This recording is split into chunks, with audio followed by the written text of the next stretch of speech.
लापरवाही जारी रही तो जाने मेट्रो की आगे की रणनीति। यात्रियों के चयन के लिए पिक एंड चूज सिद्धांत बहाल करने की है तैयारी।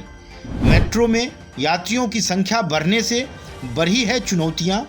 डीएमआरसी को जल्द करना पड़ सकता है नियमों में बड़ा बदलाव। राजधानी में सरपट मेट्रो दौड़ने लगी है। लोग खुश हैं कि उन्हें पिछले 5 महीनों बाद मेट्रो में सफ़र करने का मौका मिल रहा है, लेकिन मेट्रो के अंदर लोगों की बढ़ती भीड़ परेशानी का सबब भी बनती जा रही है।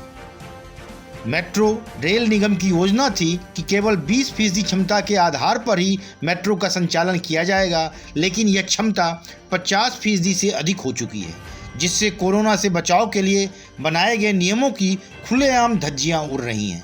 ऐसे में जानकारों का कहना है कि दिल्ली वासियों को मेट्रो प्रबंधन की अपील पर गौर करना चाहिए और यह सुनिश्चित करना चाहिए कि व्यस्त समय में मेट्रो के इस्तेमाल से बचें, लेकिन ऐसा होता दिख नहीं रहा है।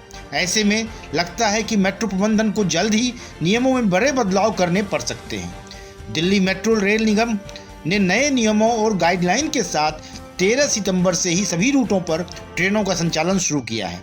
कोरोना के बचाव के लिए कड़े नियम बनाए गए हैं।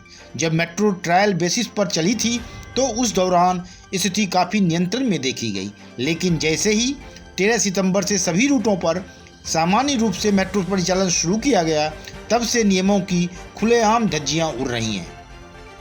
न तो सोशल डिस्टेंसिंग का पालन हो रहा है और न ही दूसरे तरह के नियमों का पालन।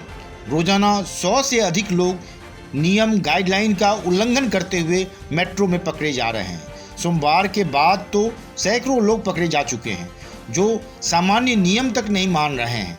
ऐसी भी आशंका देखी जा रही है कि संक्रमण की चपेट में रहने वाले यात्री भी सफ़र कर रहे हैं।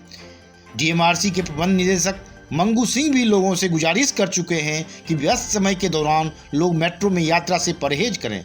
इसी के साथ उन्होंने तमाम कंपनी के मालिकान से भी गुजारिश की है कि वे एक साथ न बुलाकर अलग अलग समय पर अलग अलग शिफ्ट में अपने कर्मचारियों को बुलाएं। इससे लोगों की मेट्रो यात्रा कोरोना से सुरक्षित होगी, लेकिन लोगों ने उनकी इस गुजारिश पर कोई ध्यान नहीं दिया।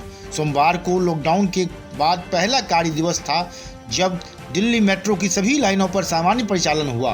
मेट्रो में यात्रियों की संख्या बढ़कर 2.5 लाख तक पहुंच गई। इनकी संख्या दिन प्रतिदिन बढ़ती ही जा रही है। मेट्रो में जिस तेजी से यात्रियों की संख्या बढ़ रही है, उसे देखते हुए मेट्रो प्रबंधन के लिए चुनौतियां बढ़ना लाजमी है। मेट्रो प्रबंधन ने फिलहाल 20% क्षमता के साथ मेट्रो चलाने की तैयारी की थी, ताकि यात्रियों को शारीरिक दूरी के नियम का पालन किया जा सके और मेट्रो में सफ़र के दौरान कोरोना संक्रमण को फैलने से रोका जा सके। हालांकि यात्रियों की संख्या में हुई बढ़ोतरी मेट्रो द्वारा सीमित की गई यात्री संख्या के 50% को पार कर गई है। यदि इसी तरह वृद्धि होती रही तो मेट्रो प्रबंधन को अपनी योजना और कोरोना से सुरक्षा उपायों में बदलाव करना पड़ेगा।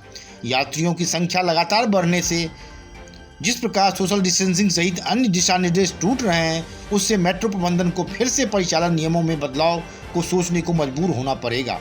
इसके लिए मेट्रो यात्रियों का चयन पिक एंड चूज पद्धति के तहत किया जा सकता है, यानी जो लोग जरूरी कामों से जुड़े होंगे उन्हें ही मेट्रो में यात्रा की इजाज़त दी जाएगी। तभी कोरोना से बचाव के लिए बनाए गए नियमों का पालन कराया जा सकेगा। Bureau report, one day मैट्रम्स।